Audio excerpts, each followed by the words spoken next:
Assalamualaikum warahmatullahi wabarakatuh.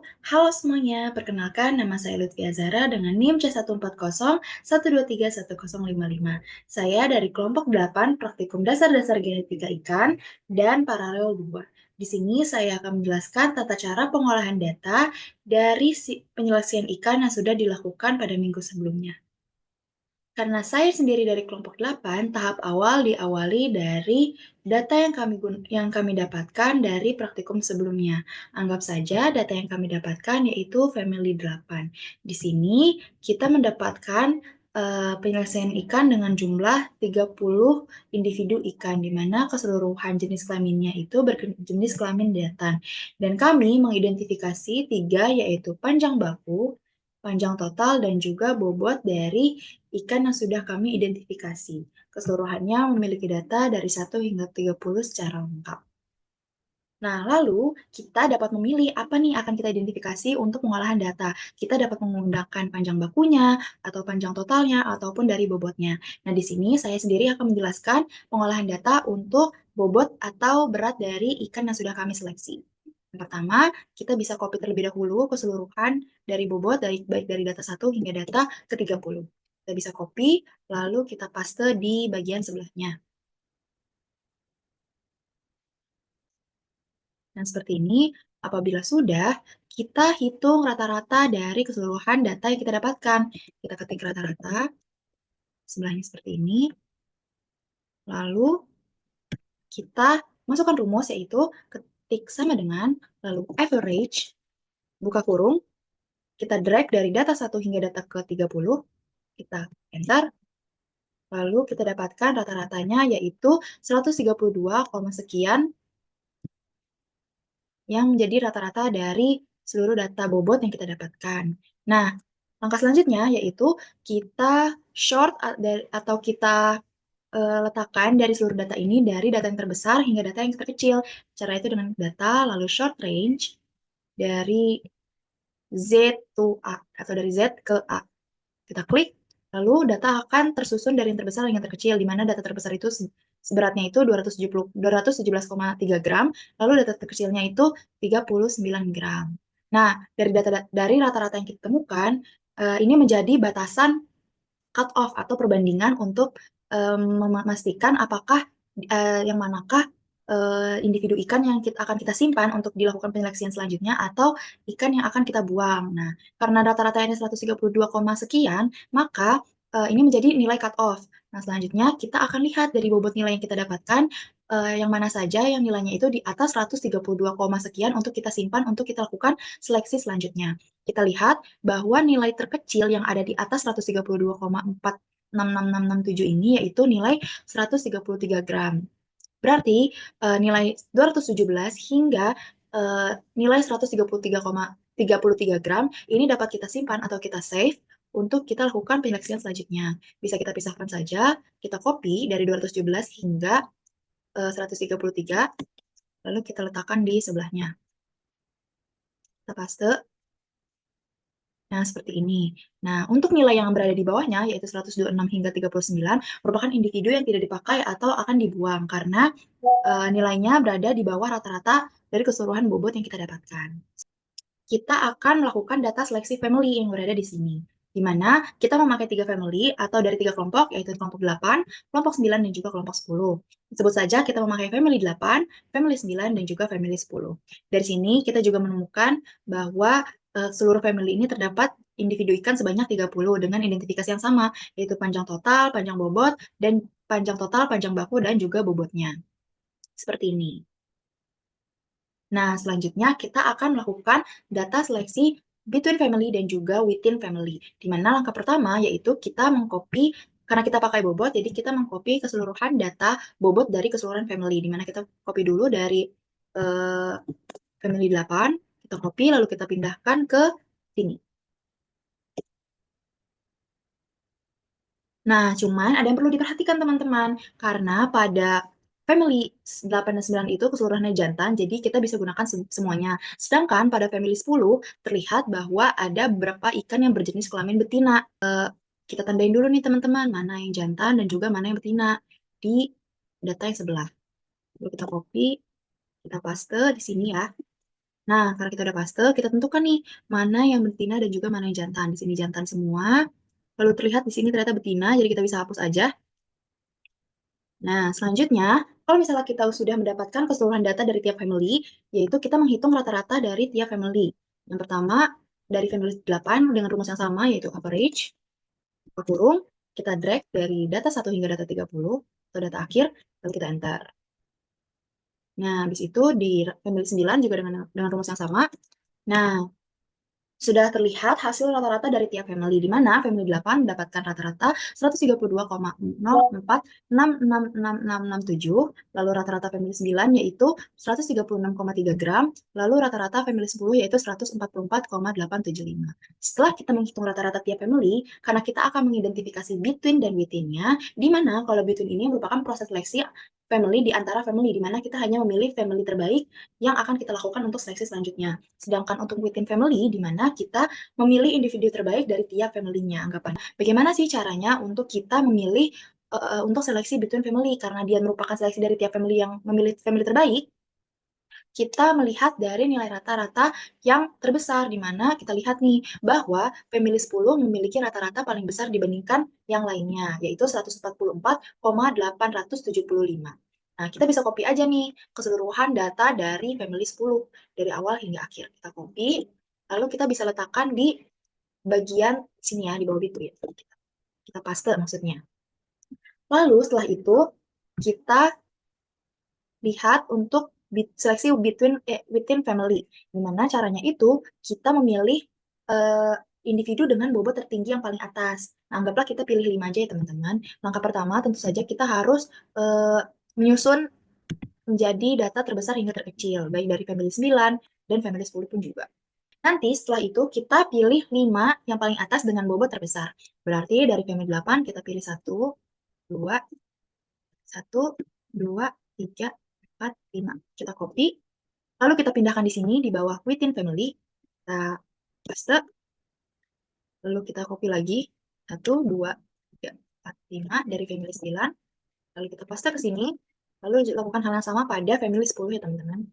Nah, kita sudah dapatkan nih teman-teman data dari seleksi between dan juga within family. Nah, dari data di sini itu bisa merujuk pada bahwa induk-induk yang terpilih pada seleksi ini bisa digunakan untuk indukan seleksi selanjutnya. Karena kenapa? Ini bisa menduga bahwa dari induk-induk ini dapat menghasilkan anakan dengan pertumbuhan atau peningkatan bobot yang lebih maksimal dibandingkan dengan induk yang lainnya.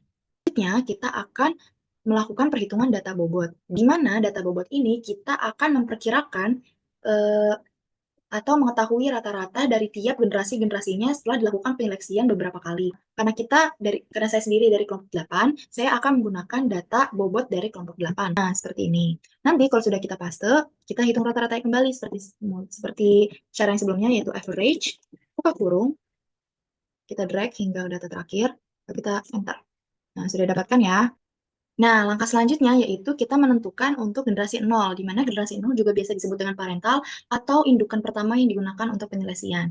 Nah, dapatnya itu dari mana? Dapatnya itu dari sini. Pertama, kita short dulu dari yang terbesar dan yang terkecil lagi. Nah, kalau sudah, kita pilih sampel dari data yang sudah kita dapatkan. Jadi, kita hanya memakai sampel. Nah, pada saat ini, saya akan menggunakan sebanyak 15 sampel. Kita copy, lalu kita paste di generasi 0 ya. Paste. Nah, setelah kita dapatkan nih generasi nolnya atau parentalnya, tentu kita harus menghitung rata-rata dan juga standar deviasinya. Nah, standar deviasi ini apa sih? Standar deviasi merupakan hasil yang menentukan perbedaan dari hasil nilai terbesar dan juga nilai terkecil. Dan ST deviasi yang nilainya besar menandakan bahwa data yang kita dapatkan memiliki nilai keragaman yang banyak atau nilainya belum seragam. Sedangkan kebalikannya, kalau misalnya ST deviasinya nilainya kecil, itu menandakan bahwa seluruh data yang kita dapatkan memiliki nilai yang cukup seragam atau sudah seragam, seperti itu.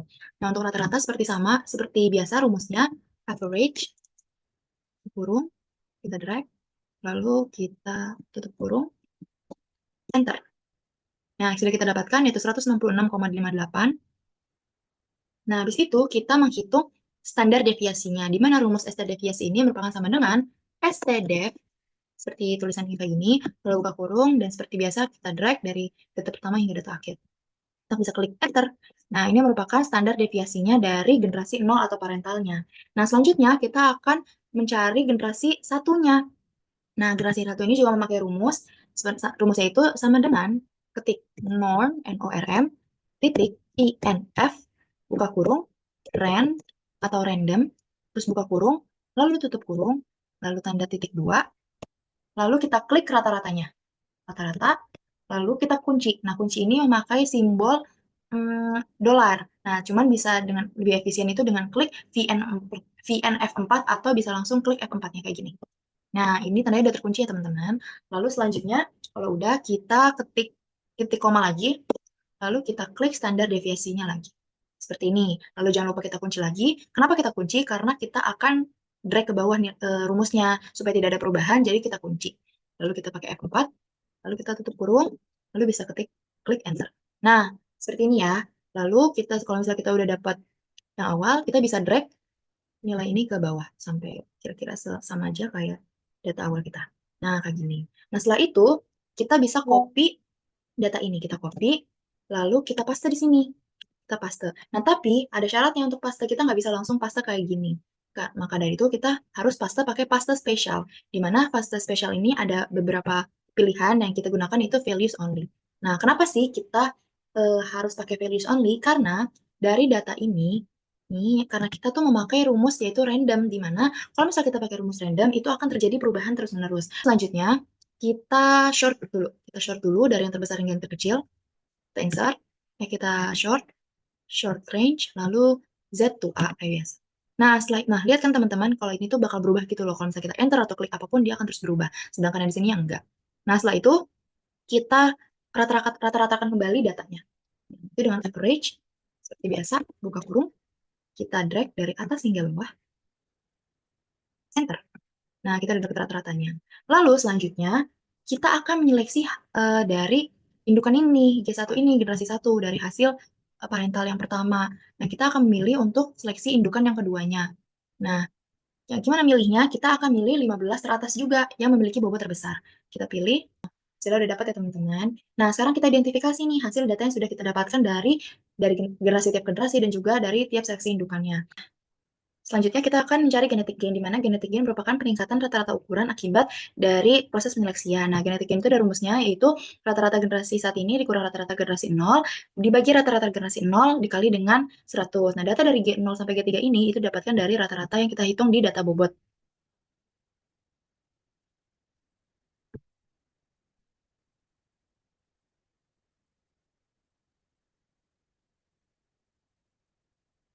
Ini kita copy aja, lalu kita paste special, values only, dan lakukan juga pada G1, G2, dan G3. Setelah data G1 sampai G3 sudah ada, kita melakukan perhitungan dengan masukin rumus. Di G1 berarti menggunakan G1, yaitu G1 dikurang dengan G2, G0, dibagi dengan G0, kali dengan 100. Nah, ini hasilnya. Lakukan hal yang sama pada G2 dan G3 menggunakan G1 sampai G3. Ini kita copy aja, habis itu kita tempel di bagian pembulatan tadi, seluruhnya.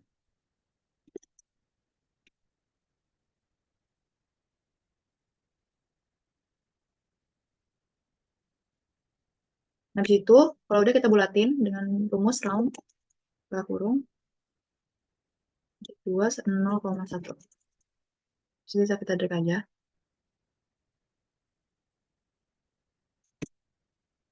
Habis itu kita rekap berapa banyak jumlah data kita dari angkanya, jangan sampai double.